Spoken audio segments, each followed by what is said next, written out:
Welcome to The Explainer. Okay, let's dive right into this. How often do you wake up with a perfectly crafted to-do list only to end the day feeling completely stuck, totally overwhelmed, and like you haven't accomplished any of the things that actually matter to you? Look, if you are constantly putting off your goals or even your own self-care, you're definitely not alone. Today, we are breaking down the hidden psychology behind exactly why we freeze up, and we're going to transform all that resistance into small, highly actionable habits. I want to pose this big question directly to you, right out of the gate. Why is doing what you actually want to do so incredibly hard? We all know the pain of burnout, right? We all know that intense frustration of feeling paralyzed by the things we know we should be doing, whether that's working out, having a tough conversation, or literally just going to bed on time. It feels like we are fighting our own brains. Well, as you'll see, there's actually a very specific reason for that. So, Section 1, the truth about procrastination. It's a fear response, not a character flaw.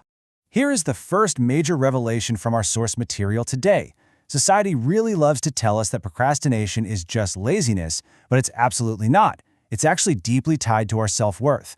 We put things off because we are terrified that the final result won't be good enough, which we then subconsciously translate to mean that we aren't good enough. You really need to notice your negative self-talk to identify when perfectionism is blocking your progress. Because think about it, perfectionism isn't actually seeking out the best. It's actively looking for the worst and the imperfections. It completely cripples our progress because it turns us into a detective, just hunting for reasons why our efforts aren't good enough. You know, like, oh, I only worked out for 5 minutes instead of an hour, so it doesn't even count. That mindset completely blocks your progress. We also use procrastination to just avoid discomfort, which brings us to healthy comfort versus unhealthy numbing.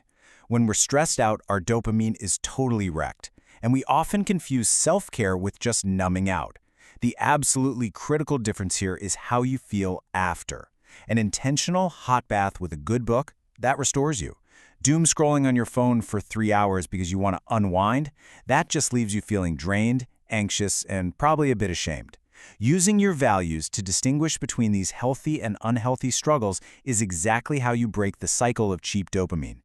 Moving on to Section 2, reclaim your personal agency. Stop letting life just happen to you.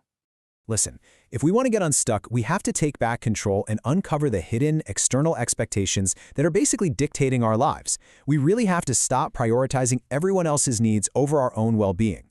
So I want you to grab a piece of paper later and create this exact chart to categorize your shoulds. You need to untangle which expectations actually come from your own internal desires versus the ones forced upon you by society, your friends, or your family. For example, I should move my body might genuinely be coming from your own desire for more energy, but I should be married by 30? That is a classic external societal expectation that you need to sort from your internal desires. Honestly, sorting this out is incredibly liberating. This quote is a bit of a hard truth. Indecision is the choice. The default will happen regardless. We often don't make a choice because we're terrified of making the wrong choice. But you need to reframe indecision as a choice to reclaim power over your daily life. Refusing to make a decision out of fear is, in fact, choosing to surrender your individual agency to whatever default outcome happens anyway. You've got to focus on identifying your personal agency instead of succumbing to indecision, because reclaiming that individual agency reduces anxiety and builds real, long-term confidence. So how do we actually align those choices? Well, define your core values annually to ensure your daily actions remain aligned. Make a habit of sitting quietly just once a year to define your personal values. This ensures your daily actions remain aligned with your personal truth, rather than all that external pressure. It also gives you a roadmap to distinguish between healthy and unhealthy struggles. If a really hard task moves you towards your core values, that's a healthy struggle. If it doesn't, it's literally just draining your energy for no reason. Okay, Section 3, the 5-minute action rule. Subtitle, bypassing your grain's resistance. We've talked a lot about the psychology. Now let's look at some highly actionable micro habits. The crucial point here is the number 5. You see, motivation is kind of a myth, or rather motivation follows action. It doesn't precede it. If you have a task you're totally dreading, you don't need the motivation to do the whole thing. Focus on the 5-minute rule for overcoming resistance. Just commit to 5 minutes. That's the whole trick. Objects in motion stay in motion, right? Committing to just 5 minutes completely breaks the friction of getting started. And here's a fantastic step-by-step tutorial for people struggling with daily productivity. Take a piece of paper and fold it right in half.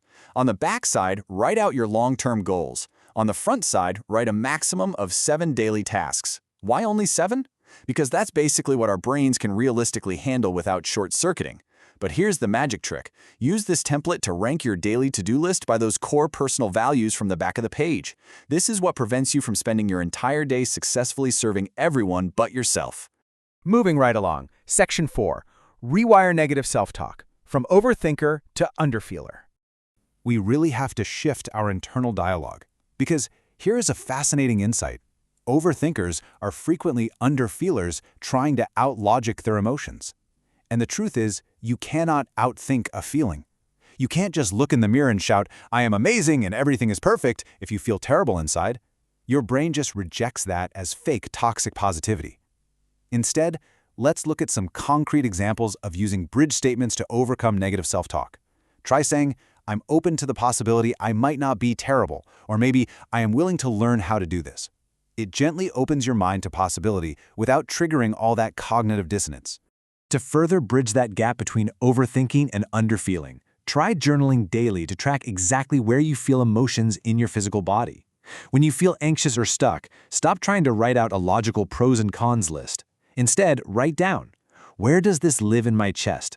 Does my stomach hurt? What is my body trying to tell me right now?" This actively brings you back into your actual feelings. Another totally surprising strategy to overcome fear is to build mastery. Learn a specific new skill to practice self-mastery and build lasting confidence. And I mean something really fun and narrow, like learning to make the absolute best mac and cheese, or figuring out how to knit.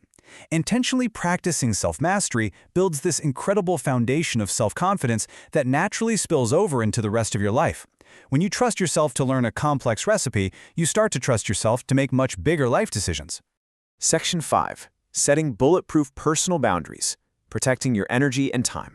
Our final hidden block that's preventing our progress is a lack of boundaries. You absolutely cannot get unstuck if you are constantly at the mercy of other people's demands. But a lot of us are completely confused about what a boundary actually is. Look at this critical difference here. A request is asking someone to stop doing something. "Please don't speak to me that way." You have zero control over whether they actually listen.